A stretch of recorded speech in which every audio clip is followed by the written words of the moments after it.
आप देख रहे हैं इंडिया टाउन न्यूज, भारत की बात। छत्तीसगढ़ में शिक्षकों के युक्तियुक्तकरण की प्रक्रिया पर सियासी संग्राम तेज होता है। जहां एक ओर सरकार ने इसे पारदर्शिता और छात्रों के हित में उठाया कदम बताया है, वहीं दूसरी ओर शिक्षक संगठन और विपक्ष इसे शिक्षकों के साथ अन्याय और तानाशाही करार दे। नमस्कार, आप देखना शुरू कर चुके हैं इंडिया टाउन न्यूज और मैं हूं सुधीर मिश्रा। आइए जानते हैं आखिर इस पूरे मुद्दे पर क्या है शिक्षक संगठनों की नाराजगी, प्रशासन का रुख और सियासत की चालें। प्रदेश भर के स्कूलों में युक्तियुक्तकरण की प्रक्रिया इस बार कड़े नियमों के साथ लागू की जा रही है। सरकार का कहना है कि इससे स्कूलों में छात्रों और शिक्षकों का अनुपात संतुलित होगा और पढ़ाई का स्तर सुधरेगा। लेकिन शिक्षकों का कहना है कि इस प्रक्रिया में उनकी आवाज को अनसुना किया जा रहा है। आरोप है कि मनमाने तरीके से सूची बनाई जा रही है और शिक्षकों का भविष्य अधर में लटक रहा है। चलिए आपको बताते हैं मामला। जांजगीर चांपा में 433 अतिशेष सहायक शिक्षक अपनी मांगों को लेकर जिला शिक्षा अधिकारी और एसडीएम को ज्ञापन सौंपने पहुंचे। शिक्षकों का कहना है कि काउंसलिंग में देरी और सूची में गड़बड़ी हो रही है। यहाँ जांजगीर जिले में जो सहायक शिक्षकों की काउंसलिंग हो रही है पूरी दोषपूर्ण सूची के साथ हो रही है। वरिष्ठता का ध्यान नहीं रखा गया है और जूनियर को सीनियर बताया जा रहा है और यहाँ दादागिरी से काउंसलिंग हो रहा है और काउंसलिंग में सहयोग कर रहे हैं अधिकारी। मैं नहीं बोलता कि नहीं सहयोग कर रहे हैं, लेकिन जब इतना अच्छा सहयोग कर रहे हैं तो एक दिन का समय दे दे, दावा आपत्ति का, एक दिन सूची सुधार लें, उसके बाद सही काउंसलिंग करें, शिक्षक संतुष्ट हो जाएगा। आज कोई जूनियर शिक्षक सीनियर का जगह लेगा तो उस सीनियर के ऊपर क्या बीतेगी। बहुत सारे महिलाएं सुबह से भूखे प्यासे आए हुए हैं। काउंसलिंग पता नहीं कितने बजे रात को होगा। इतनी प्रशासन को क्या हड़बड़ी है कि आज ही काउंसलिंग करना जरूरी है। बंद करे ऐसा काउंसलिंग जहां सुधार नहीं है कम से, और जो जिम्मेदार अधिकारी है जो भी गलत किए हैं उनके ऊपर प्रशासन कार्रवाई करे कि ऐसे गलत सूची कौन बनाया है। ऐसा ही एक मामला सरगुजा के करंजी गांव में, जहां पे हालात इतने बिगड़े हैं कि शिक्षक स्कूल बंद करने के आदेश के खिलाफ सड़क पर उतर आए। यहाँ के कन्या हाई स्कूल और प्राइमरी स्कूल को बंद करने का आदेश जारी कर दिया गया। युक्तियुक्तकरण और संस्थाओं का युक्तियुक्तकरण जो स्कूलों का कर रहे हैं उस पर क्षेत्र में भारी आक्रोश है। आज 213 स्कूल हमारे जिले के बंद किए जा रहे हैं और युक्तियुक्तकरण किए जा रहे हैं और 4 स्कूल तो बंद कर दिए गए, 14 स्कूल। तो इन सब को लेकर के लोगों में आक्रोश है, ग्रामीण क्षेत्रों में आक्रोश है। बताइए, ये लोग कहे कि जहाँ पे टीचर्स, जहाँ पे स्टूडेंट नहीं है उस स्कूलों को बंद कर रहे हैं। मैं जिस स्कूल के बारे में बात करने आया था वहाँ की दर संख्या 219 है। हायर सेकेंडरी स्कूल करजी जो 25-30 वर्षों से है, जिस स्कूल परिसर के अंदर लगभग 3 करोड़ का कार्य निर्माणाधीन है। बेटी बचाओ बेटी पढ़ाओ का नारा देने वाले सरकार के दौर में एक girls higher secondary school, complete setup वाली स्कूल को ये बॉयज स्कूल में मर्ज कर रहे हैं। जहाँ पहले से 211 बच्चे, वहाँ पर भी 215 बच्चे भी हैं, वहाँ पर भी हैं।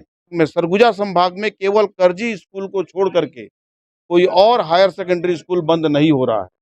तो क्या केवल करजी स्कूल ही मापदंड में पीछे हो गया, या वहाँ जो अभी निर्वाचित जनप्रतिनिधि हैं उन लोगों में क्षमता नहीं थी कि दरिमा का स्कूल बच गया, लखनपुर का स्कूल बच गया, अंबिकापुर के स्कूल बच गए, लेकिन करजी के स्कूल को नहीं बचा पाए। वो देखिए, वहाँ पर जो है जो शासन के निर्देश आए थे कि जो एक ही परिसर में है विद्यालय, अगर एक ही परिसर में है और एक ही संवर के हैं, तो वो करजी स्कूल में जो प्राथमिक शाला है, माध्यमिक शाला है और हायर सेकेंडरी स्कूल के वहाँ पर 2 हैं। तो चूंकि एक ही संवर के हैं, ई संवर के हैं, यानी एजुकेशन शिक्षा विभाग के संवर के हैं, तो उन सबको एक करने का है ताकि उनको कोई एक आदमी जो है देख सके। नहीं तो वहाँ पर प्राथमिक का अलग हेड मास्टर है, वो अलग देख रहा है, मिडिल का अलग चल रहा है, अपने हिसाब से चल रहा है, हायर सेकेंडरी का एक अपने हिसाब से चल रहा है, दूसरा हायर सेकेंडरी अपने हिसाब से चल रहा है। तो ये सबका बॉस एक बना दिया गया है, बाकी बंद कोई नहीं हुआ है, इसमें से बंद कोई नहीं हुआ है।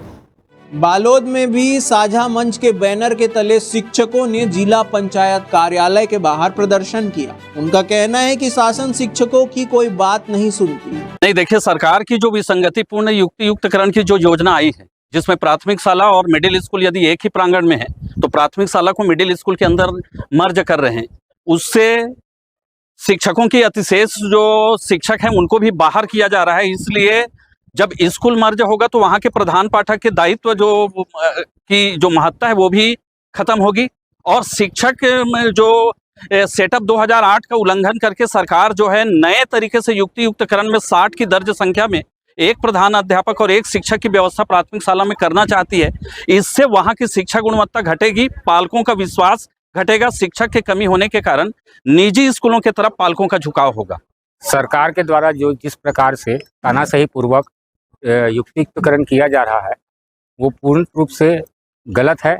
इसका हम लोग पूरे जोर से विरोध कर रहे हैं और इसमें जो लिस्ट जारी हुआ है कल रात में जारी हुआ है और उसमें भी इतनी विसंगतियाँ, इतनी त्रुटियां हैं कि जूनियर को सीनियर बना दिया गया है, सीनियर को जूनियर बना दिया गया है और इस कारण हम लोग विरोध कर रहे हैं।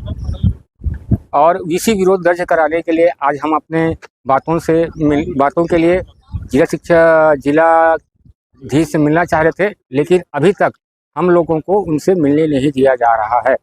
इन सब मामलों में शिक्षकों के इस विरोध ने अब सियासी तूल पकड़ लिया है। कुछ दिन पहले कांग्रेस के वरिष्ठ नेता टीएस सिंहदेव ने इस पर खुलकर हमला बोला था। इसके अलावा भूपेश बघेल और दीपक बैज ने इसे अन्याय का फरमान बताया था और सरकार को इस दिशा में कोई ठोस निर्णय लेने के लिए कहा था जिससे शिक्षकों को परेशानी ना हो। इसी युक्तियुक्तकरण में मुंगेली जिले में प्रशासन ने इसे पारदर्शी बनाने का दावा किया। हाल ही में युक्तियुक्तकरण की प्रक्रिया में गड़बड़ियां की शिकायत आ रही थी। इस पर कलेक्टर कुंदन कुमार ने शिक्षा विभाग के अधिकारियों, डीईओ, डीएमसी, बीईओ को कड़ी फटकार लगाई। छत्तीसगढ़ शासन के निर्देश के बाद जो है पहले शालाओं का युक्तिकरण हुआ मुंगेली जिले में और उसकी सूची शासन को भेजी गई।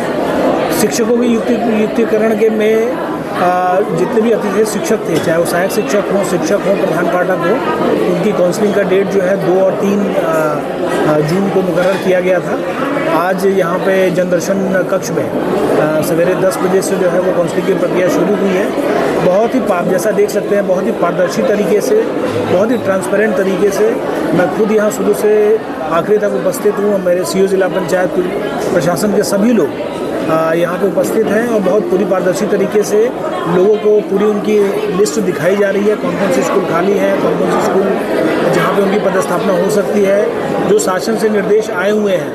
एक बड़ा मामला दुर्ग से आया था, जहां पे दुर्ग जिले में युक्तियुक्तकरण की प्रक्रिया में बड़ा फर्जीवाड़ा भी सामने आया था। यहाँ के बीईओ गोविंद साव पर आरोप है कि उन्होंने अपनी पत्नी कुमुदनी साव को अतिशेष सूची से बचाने के लिए उनके विषय को ही बदल दिया। जरा समझिए, विषय का बदलाव कर दिया। कुमुदनी साव हिंदी की शिक्षिका थी, लेकिन बीईओ ने कागज में उन्हें गणित की शिक्षिका बना दिया। दुर्ग कलेक्टर ने इस मामले की रिपोर्ट संभागीय कार्यालय को भेजी। आखिरकार दुर्ग संभायुक्त सत्यनारायण राठौर ने गंभीर कदाचार और नियम उल्लंघन के आधार पर बीईओ गोविंद साव को तत्काल प्रभाव से निलंबित कर दिया। इस विषय पर शासन का कहना है कि युक्तियुक्तकरण प्रक्रिया का मकसद शिक्षकों का संतुलन वितरण और स्कूलों में शिक्षा की गुणवत्ता बढ़ाना है। राज्य सरकार का दावा है कि अगर किसी ने इस प्रक्रिया में गड़बड़ी की तो उसे बख्शा नहीं जाएगा। तो इससे साफ है, एक ओर शिक्षक संगठनों का विरोध, दूसरी ओर सरकार की सख्ती और पारदर्शिता का दावा। विपक्षी दल कांग्रेस ने इसे शिक्षकों के भविष्य के साथ खिलवाड़ करार दिया है। अब देखना होगा कि ये प्रक्रिया विवादों में घिरती है या शासन प्रशासन की पारदर्शिता के दावे सच साबित। फिलहाल इस मुद्दे पर सियासत भी गर्मा गई है और शिक्षकों की नाराजगी भी साफ दिख रही है। आज की विशेष रिपोर्ट में फिलहाल इतना ही। मैं सुधीर मिश्रा लाता रहूंगा हर वो मुद्दा जो जानना आपको जरूरी है। आप देखते रहिए इंडिया टाउन न्यूज, भारत की बात। जय हिंद।